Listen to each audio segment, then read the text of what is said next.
Spade. Di tengah gemerlap kota Jakarta yang tak pernah tidur, berdiri sebuah gedung pencakar langit menjulang tinggi. Di lantai paling atas, seorang pria duduk di balik meja kerja besar dari kayu jati. Jas mahal melekat di tubuhnya. Jam tangan mewah menghiasi pergelangan tangannya. Dialah Bagas Santoso, CEO muda grup Santoso, konglomerat besar yang menguasai berbagai bidang bisnis di Indonesia. Orang-orang mengenalnya sebagai pengusaha brilian, visioner, dan kaya raya. Ia bisa membeli apa saja yang ia mau. Rumahnya bagaikan istana, mobil mewah berjejer di garasi, dan semua orang menunduk hormat ketika namanya disebut. Namun, siapa sangka, di balik segala kemewahan itu, Bagas menyimpan luka yang dalam, luka yang tidak terlihat oleh siapapun. Malam itu, Bagas berdiri menatap keluar jendela kaca yang luas. Lampu kota berkilip-kilip-kilip, mobil berlalu lalang seperti aliran sungai cahaya. Tapi di dalam dirinya hanya ada kehampaan. Semua orang hanya mendekat karena uangku, gumamnya lirih. Setiap kali ia bertemu seorang wanita, wajahnya penuh senyum. Tapi di balik senyum itu, ia tahu apa yang mereka inginkan. Status, kekayaan, popularitas. Tak pernah ada yang benar-benar ingin mengenalnya sebagai Bagas biasa, seorang pria yang juga punya hati, butuh dicintai, butuh diperhatikan. Rasa lelah itu semakin lama semakin menumpuk. Pujian terdengar hambar. Pesta terasa membosankan. Bahkan tepuk tangan orang-orang di ruang rapat hanya membuat telinganya berdengung kosong. Di balik semua kesuksesan itu, ia hanya ingin satu hal sederhana. Cinta yang tulus. Malam itu, ia berdiri di depan cermin. Tatapan matanya redup. Wajahnya tampak letih. Ia melepas dasinya, membuka jas, dan meletakkan jam tangan mewahnya di meja. Kalau aku ingin menemukan orang yang benar-benar mencintaiku, aku harus membuang semua ini. Aku harus jadi orang biasa. Bahkan orang yang paling diremehkan sekalipun. Keputusan itu terdengar gila, tapi tekadnya bulat. Keesokan harinya, Bagas keluar dari apartemen mewahnya dengan penampilan yang berbeda. Ia mengenakan pakaian lusuh, celana sobek, dan sandal butut. Rambutnya dibuat kusut, wajahnya kotor. Bahkan ia sengaja membawa karung kecil di punggungnya. Tak ada yang menyangka CEO muda dengan kekayaan triliunan kini sedang menyamar sebagai pengemis jalanan. Di tengah hiruk pikuk pasar kota, Bagas duduk di trotoar. Orang-orang lewat tanpa menoleh. Beberapa menatapnya jijik. Ada yang menutup hidung, ada pula yang mengusirnya. "Pergi sana, jangan ganggu jalanku," bentak seorang pria berjas. Bagas menunduk. Hatinya teriris. Baru sehari ia menyamar, ia sudah merasakan betapa kerasnya dunia menilai hanya dari penampilan luar. Jadi, beginilah wajah asli masyarakat. Bisiknya, perutnya mulai keroncongan, tenggorokannya kering, tapi tak seorang pun peduli. Hingga ia mulai bertanya-tanya dalam hati, apa benar aku bisa menemukan cinta tulus dengan cara ini? Atau aku hanya sedang mempermalukan diri sendiri? Ketika hampir menyerah, tiba-tiba seorang gadis muda berhenti di depannya. Ia membawa tas belanja sederhana. Wajahnya manis dengan senyum lembut. Dialah Sekar Ayu, gadis desa yang sedang merantau ke kota untuk bekerja. Sekar menatap Bagas dengan iba. Ia tidak memandang rendah, tidak menghina, tidak mengusir. Ia hanya merogoh dompetnya, lalu mengulurkan selembar uang. "Pak, ini ada 100.000. Mungkin bisa buat makan atau ongkos pulang ke rumah," ucapnya tulus. Bagas tertegun. Jantungnya berdegup kencang. Bukan karena uang itu, tapi karena tatapan mata Sekar yang penuh ketulusan. Tatapan yang sudah lama ia rindukan. Tatapan yang tidak melihat harta, tidak melihat status. "Kenapa kamu menolongku?" tanya Bagas pelan.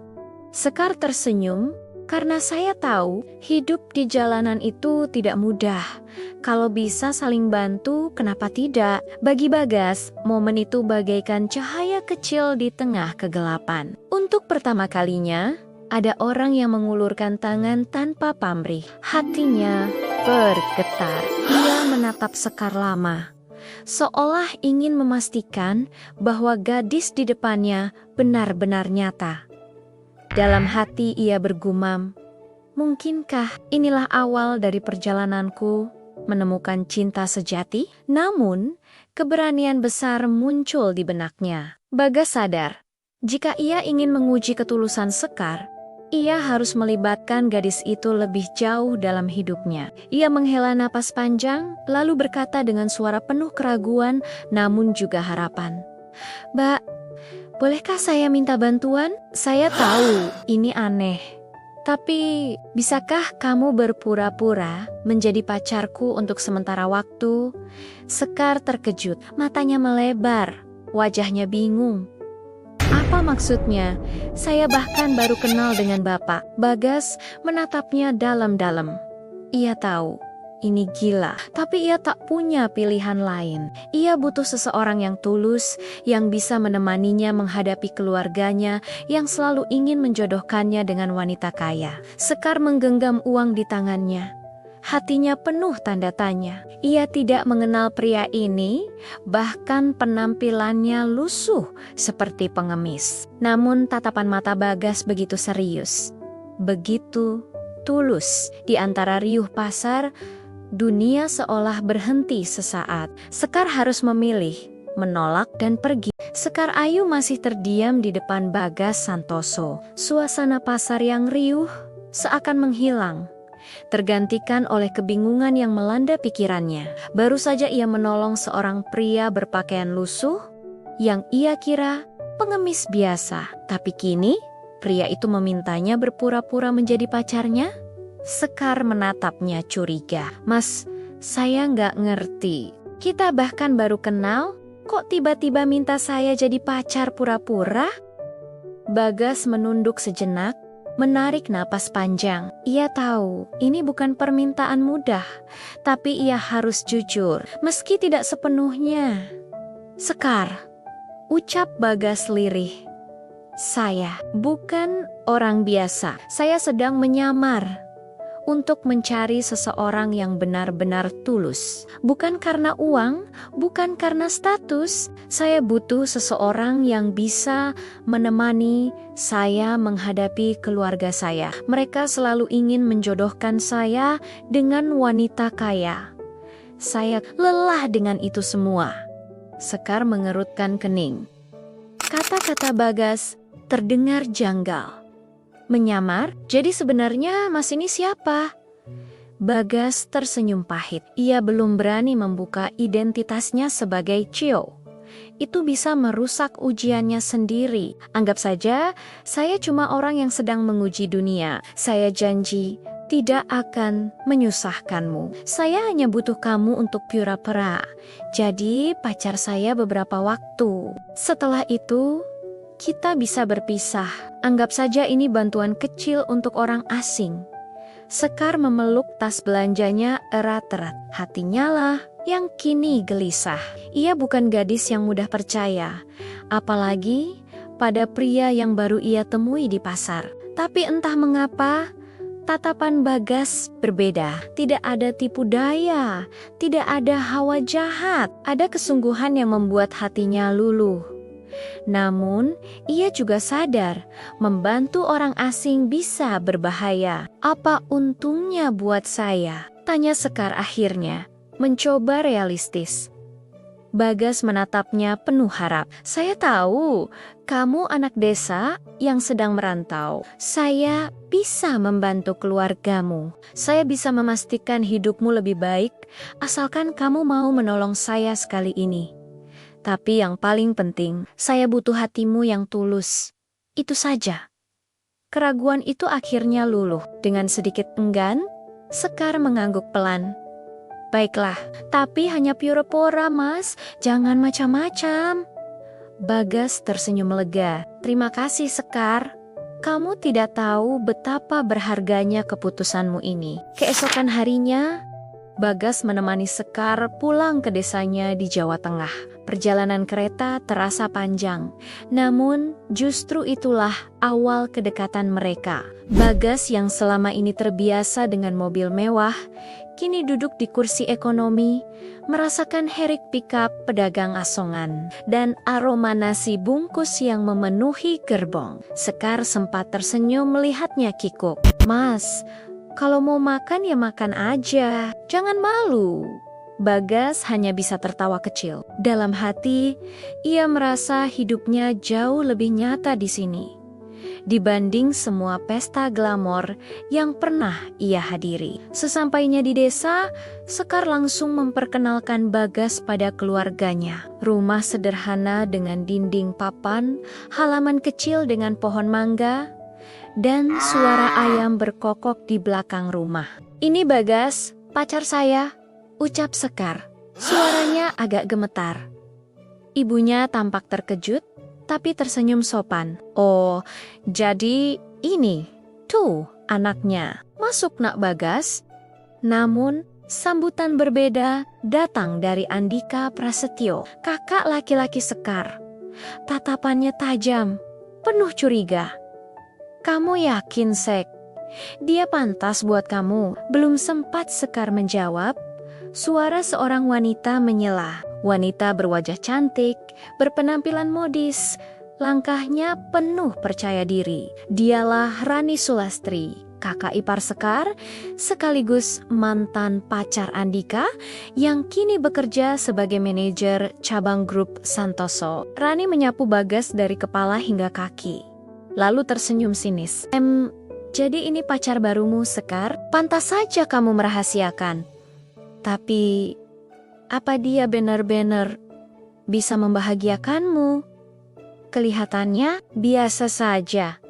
Untuk membuktikan dirinya, Bagas menawarkan bantuan. Ia memasak di dapur Manggaras IM, bahkan membantu Andika di sawah.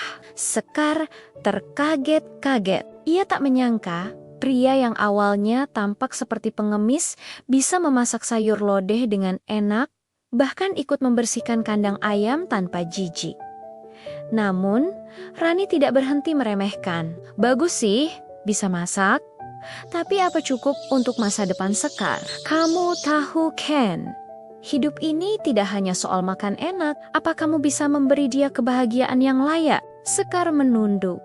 Hatinya panas. Tapi sebelum ia menjawab, Bagas menatap Rani tenang. "Saya mungkin tidak punya opo-opa yang terlihat, tapi saya punya niat, kerja keras, dan ketulusan. Bukankah itu yang paling penting?" Rani tersenyum miring. "Kita lihat saja nanti." Hari-hari berikutnya, Bagas berusaha membaur dengan keluarga Sekar. Ia semakin dekat dengan ibunya, semakin akrab dengan anak-anak kecil di kampung. Namun, kecurigaan Rani semakin besar. Di balik senyumnya, Rani berbisik pada Andika, "Kamu harus hati-hati, Dik. Pria itu mencurigakan. Jangan-jangan dia hanya ingin memanfaatkan Sekar. Aku kerja di perusahaan besar. Aku tahu tipe pria seperti itu." Andika yang keras kepala pun mulai terpengaruh. "Tenaj, aku tidak mau adikku menderita hanya karena pria asing ini." Konflik semakin terasa. Di balik kesederhanaan desa, badai mulai berhembus pelan-pelan. Suatu malam, kabar mengejutkan datang. Malam itu, suasana rumah Sekar Ayu berubah tegang. Kabar soal rencana penggusuran desa membuat semua anggota keluarga gelisah. Ibu Sekar tampak pucat, sementara Andika Prasetyo mondar-mondir di ruang tamu.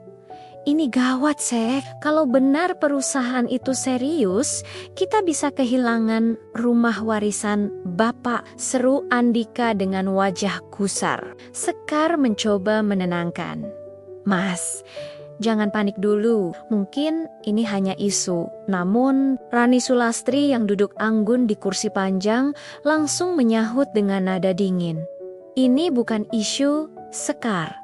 Aku dapat informasi langsung dari orang dalam. Perusahaan besar memang sudah membeli tanah di sekitar sini. Dan desa ini bagian dari proyek itu.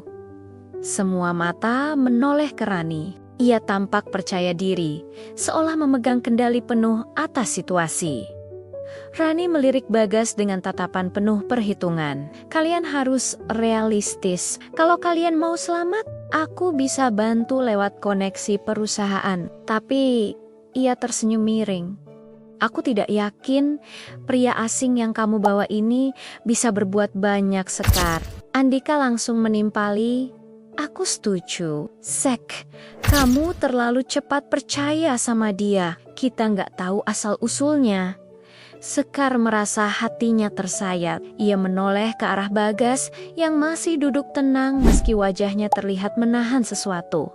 Mas Bagas, suara Sekar pelan, penuh kebimbangan. Bagas tersenyum tipis, lalu menatap semua orang. Saya memang tidak punya koneksi seperti Mbak Rani, tapi percayalah, saya tidak akan membiarkan rumah ini hilang. Saya janji akan bantu keluarga ini.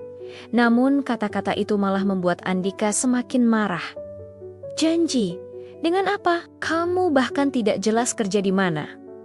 Suasana makin panas. Malam itu, Sekar menangis diam-diam di kamarnya. Hatinya bingung. Bagas selalu menunjukkan ketulusan. Tapi Rani dan kakaknya terus menekan. Ia teringat tatapan Bagas di pasar. Tatapan yang membuatnya yakin ada sesuatu yang lebih dari sekadar kata-kata. Namun, suara logika juga berbisik. Bagaimana kalau benar Bagas hanya menipunya? Di luar kamar, Bagas duduk di teras rumah, menatap langit penuh bintang. Dalam hati ia bergumam, Sekar, andai saja aku bisa bilang siapa aku sebenarnya. Tapi aku belum siap. Aku harus tahu dulu, apakah cintamu tulus? Keesokan harinya, Rani mendekati Andika saat ia sedang mengikat sapi di kandang. Suaranya lembut, tapi penuh racun. Dik, kamu itu harus melindungi adikmu. Kalau kamu biarkan dia bersama pria asing itu, bisa hancur masa depannya.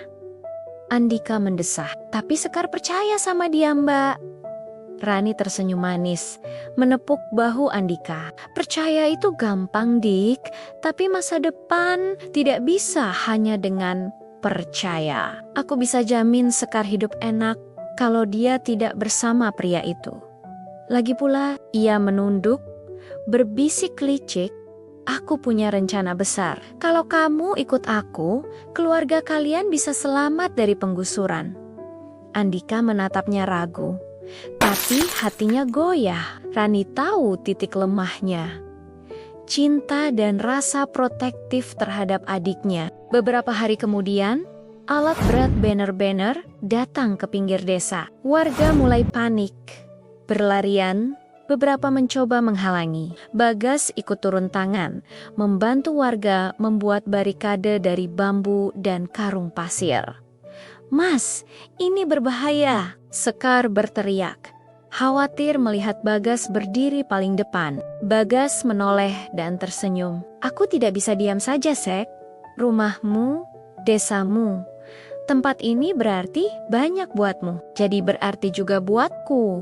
Sekar tercekat. Kata-kata itu menusuk hatinya, membuatnya semakin yakin bahwa pria ini bukan sembarangan. Namun, tiba-tiba muncullah mobil mewah berhenti di depan kerumunan. Dari dalam, turun seorang pria berjas rapi. Hendra Wijaya, ayah angkat Rani, sekaligus pemilik perusahaan besar yang hendak menggusur desa itu. Rani turun bersamanya, lalu berdiri di sisi Hendra.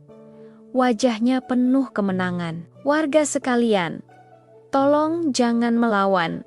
Ini sudah resmi. Desa ini akan dibangun menjadi resor wisata modern. Kalau kalian melawan, hanya akan menyulitkan diri sendiri. Sekar maju, air matanya jatuh.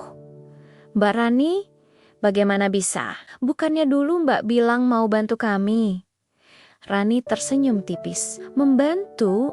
Iya, Tapi dengan cara realistis, kalian harus ikut aturan. Dan kamu, Sekar, ia menatap sinis.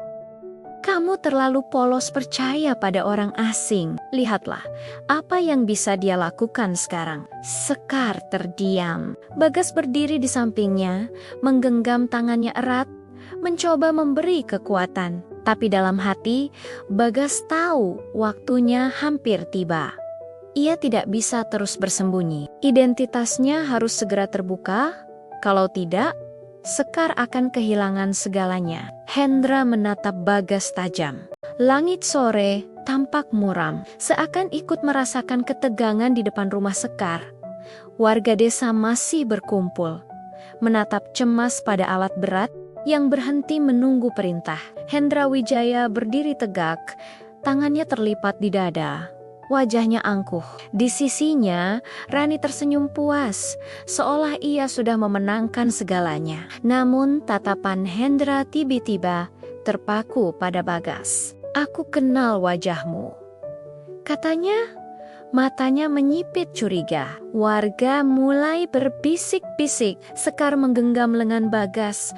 Suaranya lirih, "Mas, sebenarnya siapa kamu?" Bagas terdiam. Ia ingin jujur, tapi takut Sekar terluka jika tahu ia berbohong sejak awal. Hendra melangkah mendekat. "Jangan coba-coba sembunyi. Kamu Bagas Santoso, bukan?" Cio muda grup Santoso yang terkenal itu. Kerumunan langsung gaduh. Warga saling menoleh, tidak percaya dengan apa yang mereka dengar. Sekar menatap Bagas dengan wajah kaget. Sementara Andika melangkah maju, wajahnya penuh amarah. "Bagas Santoso, jadi selama ini kamu menipu kami bentak Andika?" Rani menambahkan, "Aku sudah bilang, dia cuma pura-pura." "Sekar, kamu sudah tertipu habis-habisan." Sekar terhuyung. Air matanya jatuh. "Mas, kenapa kamu tidak pernah cerita?" Bagas akhirnya menarik napas panjang. Ia mengeluarkan sebuah kartu bank eksklusif dari dompetnya, meletakkannya di meja bambu di depan semua orang. "Inilah buktinya. Aku memang Bagas Santoso, CU Grupi Santoso." Warga terdiam. Semua pandangan tertuju pada kartu itu, yang memang hanya dimiliki oleh kalangan atas dengan saldo miliaran.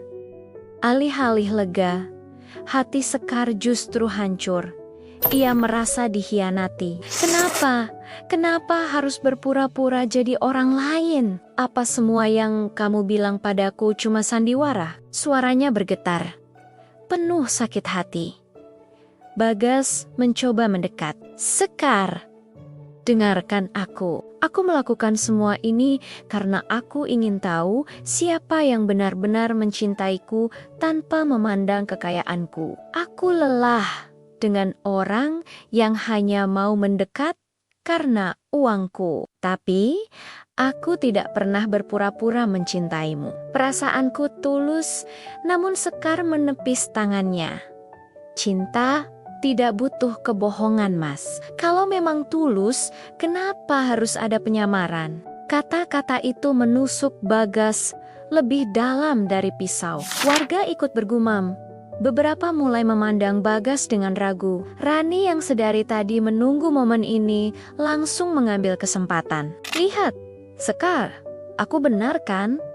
Dia hanya mempermainkanmu. Mana ada Ceco sungguhan yang mau bersama gadis desa. Dia cuma mau main-main. Setelah itu kamu akan ditinggalkan." Sekar terisak. Ia tidak bisa membedakan lagi mana yang benar, mana yang dusta. Andika pun menatap Bagas dengan penuh kebencian. "Kamu sudah membuat adikku menangis. Mulai sekarang, jangan pernah lagi menginjakkan kaki di rumah ini." Bagas ingin melawan, ingin menjelaskan lebih jauh, tapi tatapan Sekar yang penuh luka membuatnya tak sanggup. Ia akhirnya mundur, berjalan pergi meninggalkan kerumunan yang masih berbisik-bisik. Malam itu, Bagas duduk sendirian di sebuah gubuk kosong di tepi sawah. Hujan turun deras, membasahi tanah dan tubuhnya.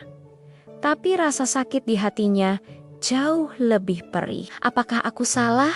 Niatku tulus, tapi kenapa harus berakhir begini? Sekar, bagaimana caraku membuatmu percaya? Gumamnya dalam hati. Sementara itu, di rumah Sekar, suasana tidak kalah muram. Sekar meringkuk di kamarnya, menatap langit-lenggit dengan mata bengkak karena menangis. Di satu sisi, ia merindukan Bagas. Di sisi lain, hatinya merasa dikhianati. Di kediaman mewahnya, Rani berbicara dengan Hendra Wijaya. "Papa, kita tidak boleh biarkan Bagas lolos. Kalau grup Santoso terus berkembang, perusahaan Papa akan sulit bersaing." Hendra mengangguk pelan. "Benar. Kita harus tekan dia. Aku punya beberapa koneksi. Kita bisa blokir proyek-proyek besar grup Santoso agar dia jatuh." Rani tersenyum puas. Dan setelah itu, Sekar akan benar-benar meninggalkannya. Hendra menyalakan cerutunya. Asapnya Pagi itu kantor pusat grup Santoso dilanda kepanikan. Telepon berdering tanpa henti. Laporan masuk bertubi-tubi. Beberapa kontrak besar dibatalkan secara mendadak. Saham perusahaan merosot tajam. Bagas Santoso duduk di kursi cowoknya, wajahnya keras menahan emosi. Ia sudah tahu siapa dalang di balik semua ini. Hendra Wijaya, gumamnya dengan suara dingin. Ia mengepalkan tangan. "Kalau ini perang yang kalian mulai, aku akan selesaikan dengan caraku." Di rumah desa, Rani tersenyum puas mendengar berita dari televisi. Bagas Santoso mulai goyah. "Sudah kukira, Sekar, kamu hanya buang waktu bersamanya." Sekar yang duduk di ruang tamu menatapnya dengan mata merah. "Mbak, kenapa harus sejauh itu? Dia tidak pernah menyakitimu." Rani menoleh, suaranya tajam. "Kamu bodoh, Sekar. Bagas itu hanya sandiwara. Aku lebih tahu dunia ini. Cinta sejati tidak pernah ada. Yang ada hanyalah kekuasaan dan uang." Sekar menggeleng. Air matanya jatuh lagi. "Kalau begitu, kita memang berbeda, Mbak. Aku percaya pada cinta dan aku percaya Bagas tulus, meski caranya salah." Rani mendengus. "Percaya saja tidak cukup. Kamu akan lihat sendiri bagaimana dia jatuh hancur." Hari itu juga Bagas mengadakan rapat dengan jajaran direksi. "Kita sudah diblokir di hampir semua jalur distribusi. Perusahaan Hendra punya banyak koneksi," ujar salah satu direktur dengan cemas. Bagas menatap semua orang dengan tenang, meski hatinya bergejolak. "Kalau begitu, kita gunakan jalur lain. Kita masih punya mitra di luar negeri." Dan ia berhenti sejenak, matanya tajam. "Kita akan gunakan kekuatan yang mereka tidak sangka." Kepercayaan? Bagas segera menghubungi para partner bisnis internasional yang pernah ia bantu. Dalam waktu singkat, dukungan datang bertubi-tubi. Beberapa perusahaan asing bahkan siap menanam modal baru untuk membangkitkan grup Santoso. Di desa, Sekar mendengar kabar itu dari seorang tetangga yang baru pulang dari kota. "Sekar, ternyata Mas Bagas bukan hanya CO biasa. Dia menolong banyak orang. Makanya banyak perusahaan luar negeri yang bantu dia. Katanya dia sedang bangkit." Sekar terdiam. Hatinya bergetar. Semua yang dilakukan Bagas, semua kebaikannya, kembali terlintas dalam pikirannya. Mungkin aku salah menilainya. Mungkin dia memang tulus. Ia berlari ke kamarnya, mengambil tas kecil, lalu bergegas ke kota. "Aku harus menemui Mas Bagas. Aku harus dengar langsung dari dia." Sore itu, Bagas menghadiri sebuah pertemuan penting di hotel mewah. Di sana sudah menunggu Hendra Wijaya dan Rani. Hendra tersenyum sinis. "Bagas, kamu masih muda. Jangan sok melawan. Aku sudah siapkan jalanmu ke jurang. Terimalah kekalahanmu dengan tenang." Bagas berdiri tegak, Matanya menusuk tajam. Pak Hendra, saya hormati pengalaman Anda, tapi jangan kira saya bisa dikalahkan hanya dengan permainan kotor. Grup Santoso tidak berdiri karena uang, tapi karena kepercayaan. Dan kepercayaan tidak bisa dibeli. Rani menyeringai. Percaya? Percaya itu untuk orang bodoh. Sekar sudah membencimu. Kamu tidak punya siopa-siopa lagi. Namun tiba-tiba pintu terbuka. Sekar masuk dengan napas terengah. Semua mata langsung tertuju padanya. "Tidak, Mbak," seru Sekar lantang. "Aku memang sempat terluka, tapi aku sadar cinta Mas Bagas tulus. Aku percaya padanya." Bagas tertegun. Matanya berkokek-kokak melihat Sekar berdiri membelanya. Berita dukungan besar dari perusahaan luar negeri meledak di media malam itu. Grup Santoso bukan hanya selamat, tapi justru naik pamor internasional. Sementara itu, beberapa proyek Hendra Wijaya mulai ditinggalkan investor karena dianggap bermain curang. Bagas menggenggam tangan Sekar erat. "Terima kasih Sekar, tanpamu aku mungkin sudah menyerah." Sekar tersenyum di sela air matanya. "Aku juga minta maaf, Mas. Aku sempat ragu padamu, tapi sekarang aku yakin kita bisa jalani ini bersama." Beberapa bulan kemudian, suasana desa berubah ceria. Proyek penggusuran dibatalkan, dan grup Santoso justru membantu membangun fasilitas baru untuk warga tanpa merusak alam sekitar. Di sebuah pesta sederhana, Bagas berdiri di depan warga dengan Sekar di sampingnya. "Hari ini aku tidak hanya ingin berterima kasih, aku juga ingin meminta izin pada semua." Bagas lalu berlutut, membuka sebuah cincin kecil. "Sekar Ayu, maukah kamu menikah denganku?" Sekar menutup mulutnya, air matanya mengalir deras. "Iya Mas, aku mau." Sorak-sorai warga pecah, tawa dan tangis bahagia menyatu dalam satu momen. Bagas menatap Sekar penuh cinta. Akhirnya pencarian cinta sejati itu selesai, dan jawabannya adalah kamu.